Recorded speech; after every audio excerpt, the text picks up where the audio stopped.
শুরুতেই লিওনেল মেসির বিয়ে প্রসঙ্গ। প্রেমিক থেকে তিনি এখন স্বামী, বান্ধবীকে বরণ করেছেন বধূ হিসেবে।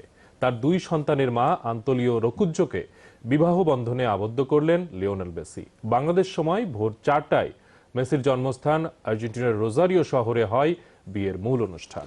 গেল কয়েক দশকের মধ্যে সবচেয়ে বর্ণিল এই বিয়েতে বসেছিল তারকার হাট। উৎসবের নগরী হয়ে উঠেছিল পুরো রোজারিও শহর।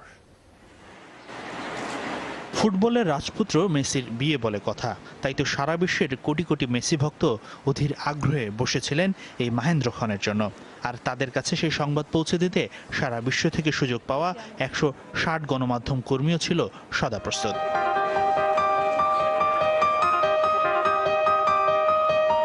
যেখান থেকে মেসি অ্যান্তোনেলা রোকুজ্জোর পরিণয় আর্জেন্টিনার রোজারিওর সেই সিটি সেন্টার ক্যাসিনোতেই হয় বিয়ের অনুষ্ঠান। আর্জেন্টিনার ছোট এই শহরে বসে তাই তারার মেলা। বিয়েতে উপস্থিত ছিলেন সুয়ারেজ, নেইমার, পিকের মতো বার্সেলোনার 21 সতীর্থ। তাদের সঙ্গী জি মারিয়া, অ্যাগুয়েরো, লাভিসের মতো মেসির জাতীয় দলের সতীর্থরা।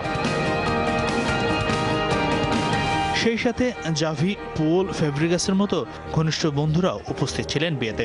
তবে দাওয়াত না পাওয়ায় অনুষ্ঠানে আসতে পারেননি বার্সেলোনায় তার 3 বছরের কোচ লুইস এনরিকে ও স্বদেশি লেজেন্ড ডিয়েগো ম্যারাডোনা।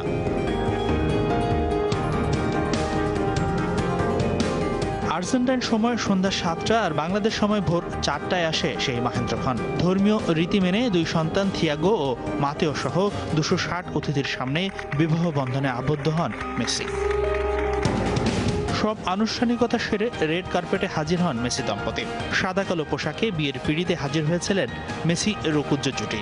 সাদা শার্টের সঙ্গে কালো স্যুট ছিল লিওনেল মেসির বিয়ের সাজ, আর তার স্ত্রী রোকুজ্জোর পোশাক ও সাজের পুরোটাই ছিল সাদা। ফুটবল মাঠের মতোই জীবনের নতুন অধ্যায়েও সফল হোক মেসি। হাসানুর রহমান, যমুনা স্পোর্টস। এবার ক্রিকেট প্রসঙ্গ। প্রায় 2 সপ্তাহের ক্যাম্পের জন্য রাতে অস্ট্রেলিয়া যাচ্ছে হাই পারফরম্যান্স এইচপি দল। 2019 বিশ্বকাপকে সামনে রেখে বোর্ডের এই পরিকল্পনা থেকে নিজেদের তৈরি করতে চান সাইফুদ্দিন নাজমুলরা। সেই সঙ্গে ভালো পারফরমেন্স করে আসন্ন অস্ট্রেলিয়া দক্ষিণ আফ্রিকা সিরিজে জাতীয় দলে ফেরার মঞ্চ হিসেবে দেখছেন এনামুল হক বিজয়, জুবায়ের হোসেন লিখনরা। আবু হায়দার রনির সেলফিতে বন্দি এক ঝাঁক তরুণ। হাই পারফরমেন্স ইউনিট এইচপির অস্ট্রেলিয়া সফরের আগে এভাবেই এক ফ্রেমে বাধা পড়লেন তরুণ আর অভিজ্ঞতার মিশেলের এই দল। এরই মাঝে জাতীয় দল খেলবে অস্ট্রেলিয়া দক্ষিণ আফ্রিকার বিপক্ষে। তবে তাই এইচপির এই সফরের মধ্য দিয়ে আরও একবার লাল সবুজ জার্সিতে ফেরার দাবিটা জোরালো করতে চান বিজয়, জুবায়েররা। অনেক হার্ডওয়ার্ক করেছি 2-2.5 বছরে, এখন আসলে পারফর্ম করার সময়। যদি ভালো কিছু করতে পারে অবশ্যই ন্যাশনাল টিমের সুযোগ আছে। যদি সে নন্ডে পাই আল্লাহর মধ্যে, যদি কপালে থাকে, যদি চান্স হয়, তাহলে ওর সাথে ডেফিনেটলি একটু খুবই ইচ্ছা ছোট থেকেই ওর সাথে ওর কাছ থেকে কিছু টিপস নিব। 2019 ইংল্যান্ড বিশ্বকাপকে সামনে রেখে মূলত এইচপির এই সফর। তাই তো পাইপলাইনে তরুণ ক্রিকেটারদের পারফরমেন্সের উপর থাকবে বিশেষ নজর। সেটা জানেন বলেই সুযোগ মিস করতে চান না সাইফুদ্দিন কিংবা শান্তর মতো তরুণরা।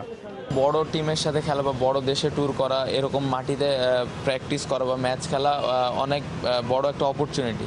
কারণ এরকম সিচুয়েশনে সাধারণত আমরা প্র্যাকটিস করতে পারি না, কারণ আমাদের দেশের উইকেটটা ওইভাবে সাপোর্ট করে না। যেহেতু আমি অলরাউন্ডার, আমার অপরচুনিটি আছে অনেক ভালো। এর পাশাপাশি আমার হার্ডওয়ার্ক করতে হবে অনেক বেশি অন্যদের তুলনায়। ডারউইনে 16 দিনের ক্যাম্প মূলত স্কিল ট্রেনিংয়ের। এরই মাঝে স্থানীয় ক্রিকেটারদের নিয়ে গড়া দলের সঙ্গে প্রস্তুতি ম্যাচও খেলবে সাইমন হেলমুট শিষ্যরা।